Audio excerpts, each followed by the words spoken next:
কথাই বলছে রামচন্দ্র, যে আমি আমার মা বাবাকে তোমাদেরকে কষ্ট দিতে চাই না, তবে বাবার কথা রক্ষার কারণে আমাকে বনে আসতে হয়েছে।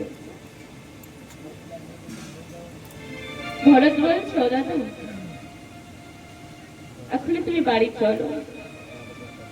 রাম বলছে না ভরত, আমি বাড়ি যাব না। বাড়ি যাবে না? না। এতটুকু বলে ভরত লক্ষণের সঙ্গে মিলন করবার জন্য গেছে। লক্ষণকে জড়িয়ে ধরে ভরত বলছে, লক্ষণ তুই আমার ছোট হয়েও আমার বড় দাদার মতন কাজ করেছিস।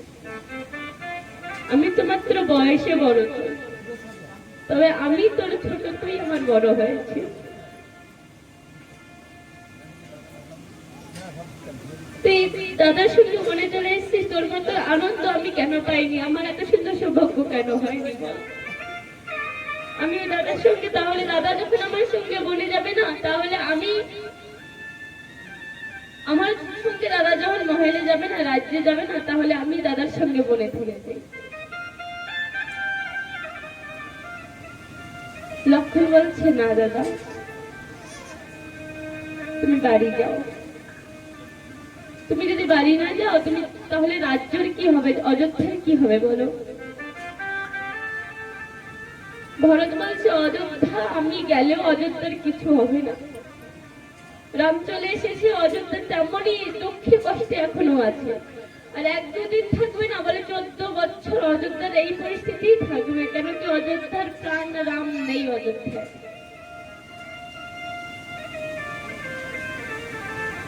লক্ষণের সঙ্গে যখন মিলন হলো, তখন দেখে মা জানকী পাশে দাঁড়িয়ে আছে।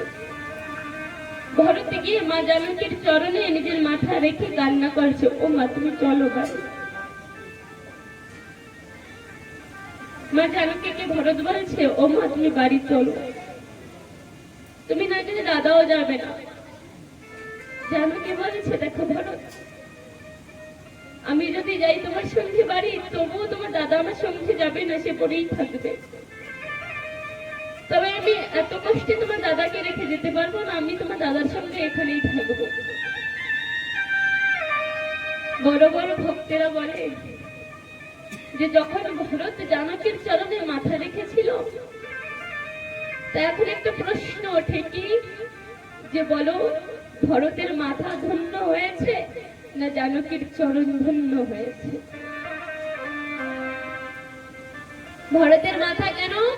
বলে ভরতের মাথা মা জানকীর চরণে স্পর্শ করেছে, তাই ভরতের মাথা কি ধন্য হয়েছে না জানকীর চরণ? তবে এক ভক্ত বলে, আমি জানি না যে কতটুকু ভরতের মাথা ধন্য হয়েছে, তবে এতটুকু জানি যে জানকীর চরণ ধন্য হয়েছে এমন পরম ভক্তের স্পর্শ পেয়ে। রামের ভাই, রামের দাস, রামের ভক্ত, এমন রামের দাসের মস্তক যখন জানকীর চরণে স্পর্শ হয়, তবে জানকীর চরণ ধন্য হয়েছে।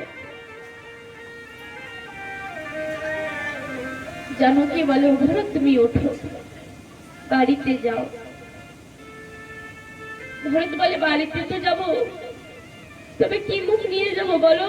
অযোধ্যাবাসীকে তো বলে এসেছিলাম যে কোনো পরিস্থিতি যাই করা লাগুক না কেন ভরতের তাই করবে ভরত, তবে রামকে পুনরায় আবার অযোধ্যায় নিয়ে আসবে।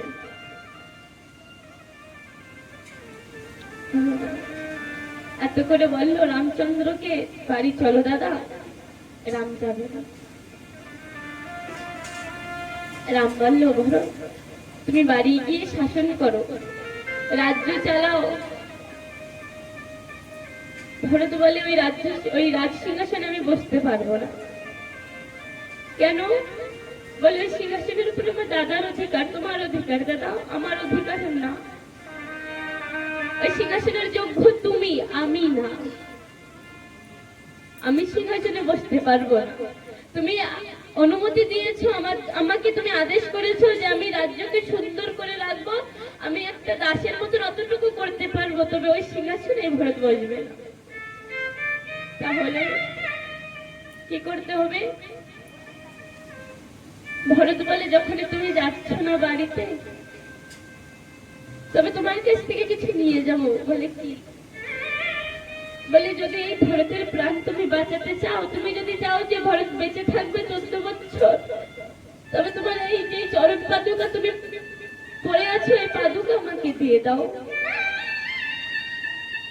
বলে, কেন ভরত? বলে, ওই সিংহাসনের উপরে তোমার চরণ পাদুকার অধিকার, তবে আমার অধিকার না। আমি তো তোমার চরণ পাদুকার চেয়েও তুচ্ছ। তুমি এই পাদুকা আমাকে দাও দাদা, তুমি নিয়ে যাও।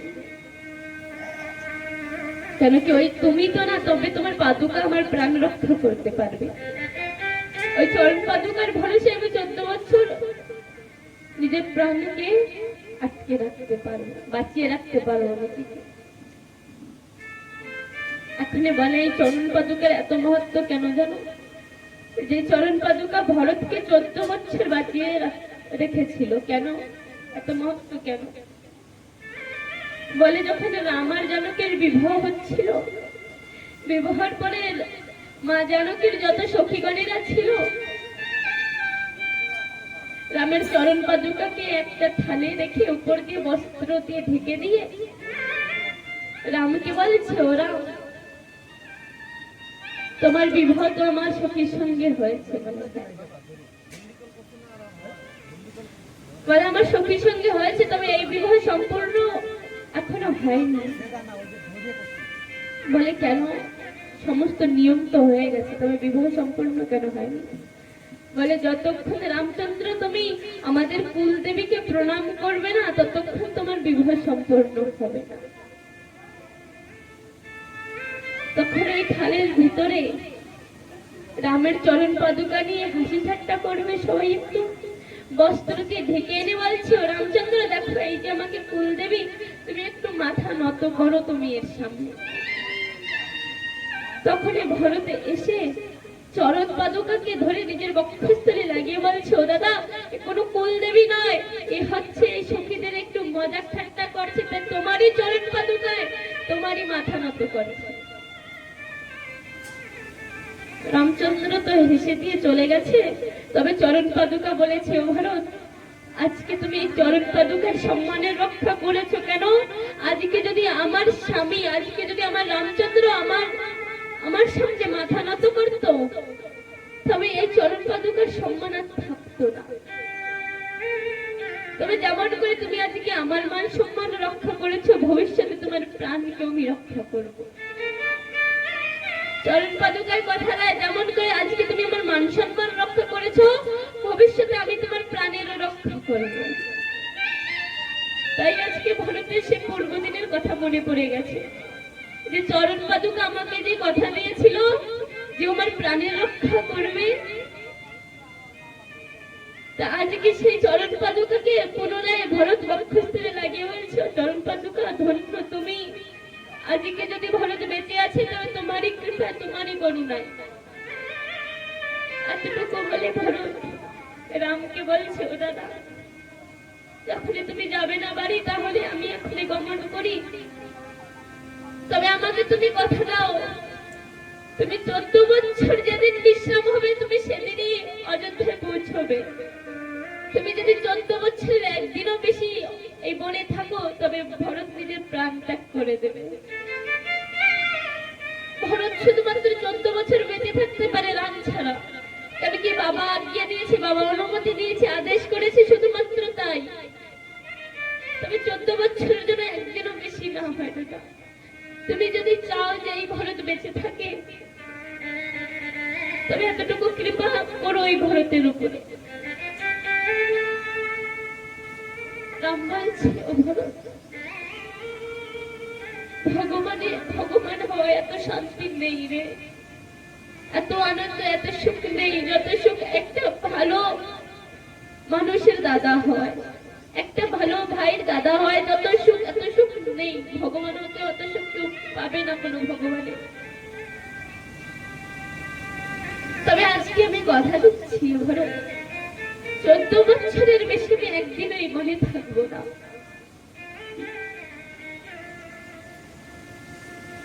ওই চরণ পাদুকাকে ভরত নিজের মস্তকে রেখে চিত্রকূট থেকে অযোধ্যায় যাচ্ছে। বলে যখনই রামের চরণ পাদুকাকে মাথায় নিয়েছে তখনই ভরত নিজের চরণ পাদুকাকে ত্যাগ করে দিয়েছে। কেন কি আমার ভিতরে এত ক্ষমতা নেই যে আমি রামের চরণ পাদুকাকে নিজের মাথায় রেখে স্পর্শ করে আমি চরণ পাদুকা পড়ে থাকবো,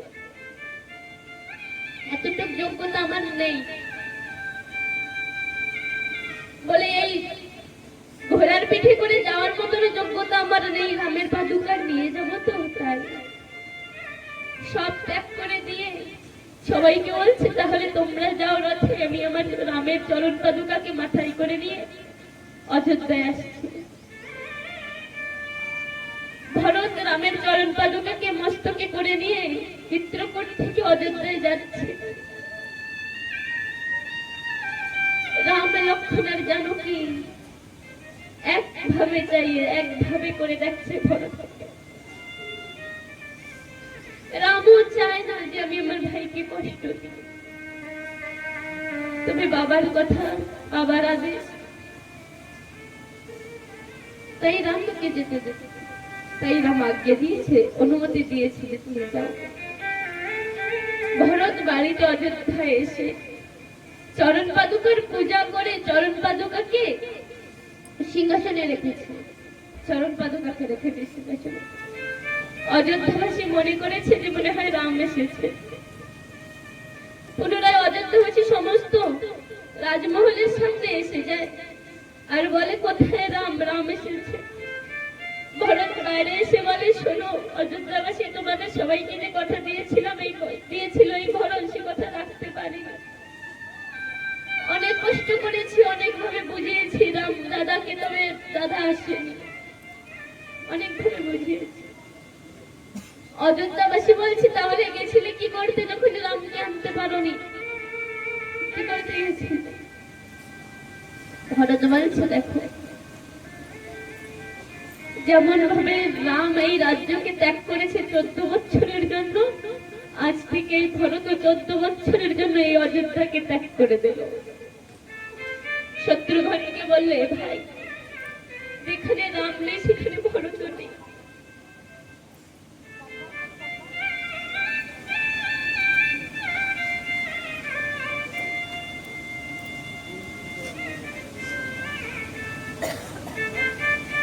যেখানে রাম নেই সেখানে ভরত নেই।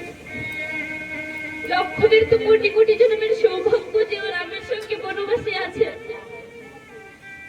তবে ভরতের তো এতটুকু সৌভাগ্য নেই। তবে তোর কাছে এতটুকু আমার অনুমতি, আদেশ তো করতে পারি না।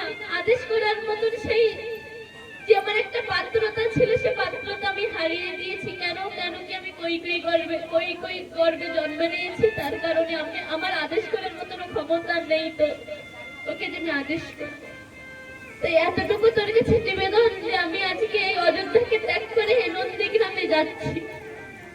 তবে রামরাজ্য বা রামরাজ্যবাসী যেন কষ্ট না পায়, তুই একটু দেখিস। এতটুকু বলে ভরত নিজের রাজবস্ত্র ত্যাগ করে দিয়ে সবকিছু ছেড়ে নন্দীগ্রামে চলে গেছে। এখন ভরত মনে মনে ভাবছে যে আমার দাদা তো মাটির উপরে শুয়ে আছে, যে রাম যদি মাটির উপরে শুয়ে থাকে তবে ভরতের এতটুকু ক্ষমতা নেই যে ভরত মাটির উপরে শুয়ে থাকবে। কেন কি রামের বরাবরই, রামের তুলনা কোনোদিন এই অধম ভরতের সঙ্গে হতে পারে না। তাহলে বলে রাম যদি মাটিতে শুয়ে থাকে তবে আমি মাটিরও নিচে গর্ত করে ওর ভিতরে থাকবো। মাটির নিচে গর্ত করে ভরত বলে আমি মাটিরও নিচে।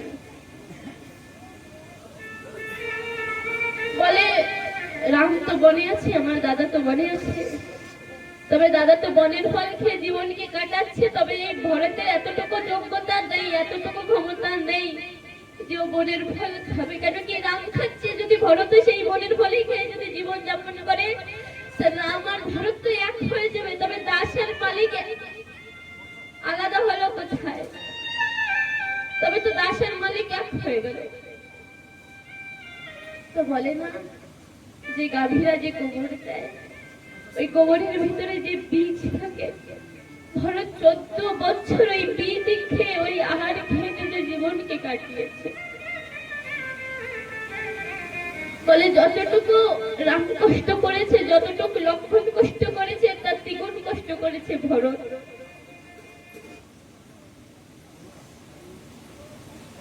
তবে ভরতের মনে এতটুকু আশা, এতটুকু ইচ্ছা যে 14 বছরের যদি একদিনও বেশি হয়ে যায় দাদা, তবে এই ভরতেরা বাঁচবে না।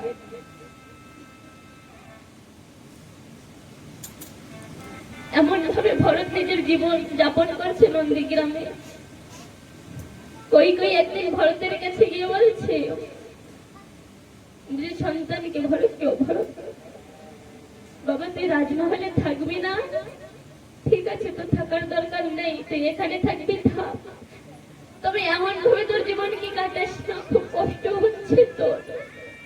আজকে যদি কই রামকে বনবাস দেয় তো শুধুমাত্র ভরতের জন্য দিয়েছি, কেন কি ভরতকে রাজ্য সিংহাসনে বসাবে তার কারণে।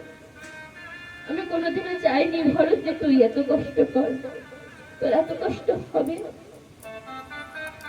ভরত বলল তুমি কেন এসেছো এখানে? বলে কেন? বলে না, যে আমার রামের না সে আমারও না, যে আমার রামের মা হতে পারেনি সে কোনোদিন ভরতের মা হতে পারবে না। আমি রামের মতন এত সুন্দর সন্তানের মা যে হতে পারেনি, সে ভরতের মা কেমন করে হয় বলো? তুমি আমার মা না। আমার কত জন্মের পাপ, আমার কত জন্মের পাপ উদয় হয়েছিল যে আমি তোমার গর্ভে জন্ম নিয়েছি। কইকে বলছে তুমি আমার মা না, আমি তোমাকে মা বলে ডাকবো না। কই বলছে ভরত এতটুকু কিন্তু অন্তর ভরতে আর রামের ভিতরে, রামের আর ভরতের ভিতরে, যে ভরতের জন্য কই এত কিছু করেছে, রামকেও বনবাস দিয়েছে, তার কারণে ভরত বলছে তুমি আমার মা না। আর যে রামকে কই বনবাস দিয়েছে সেই রাম বলছে ও মা তোমার মতন মা জগতে হতে পারে না। ভরত আর রামের ভিতরে